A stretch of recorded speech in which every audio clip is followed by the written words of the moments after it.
Dans une librairie, en fait, c'est un petit peu comme chez le médecin.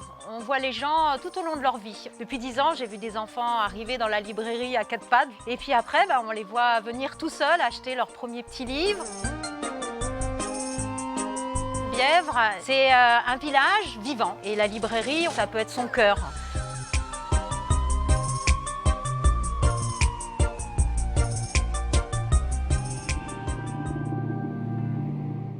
In Waves de H. Dungo. Ça ressemble à une BD, il y a effectivement des cases, mais en même temps c'est une œuvre graphique. Il a osé mélanger deux choses totalement différentes, le surf et une histoire d'amour qui se finit pas bien. Il parle de maladie et d'une maladie grave puisqu'il parle de cancer. Il a eu une façon de décrire ce que c'était que la tristesse, le manque.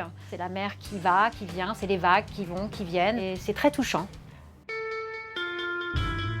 C'est Les Bienveillantes de Jonathan Little, La claque. C'était un livre affreux, c'était un livre énorme. Ça m'a permis de découvrir, peut-être de comprendre en fait l'appareil nazi. Lâché au milieu, c'est comme si j'avais pas voulu voir la vérité en face.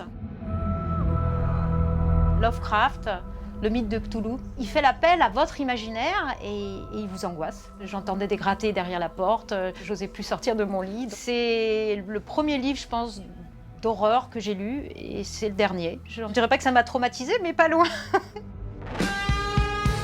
Extase de Jean-Louis Tripp. C'est une BD dans laquelle l'auteur raconte ses premières expériences sexuelles, sous un angle un peu différent, l'angle d'un homme, qui n'est pas seulement quelqu'un qui est fort. Et quand il a écrit ce livre, il a dû s'assumer parce qu'il s'agit de lui. C'est vraiment l'émotion du jeune homme face à sa sexualité qui arrive, qui le surprend.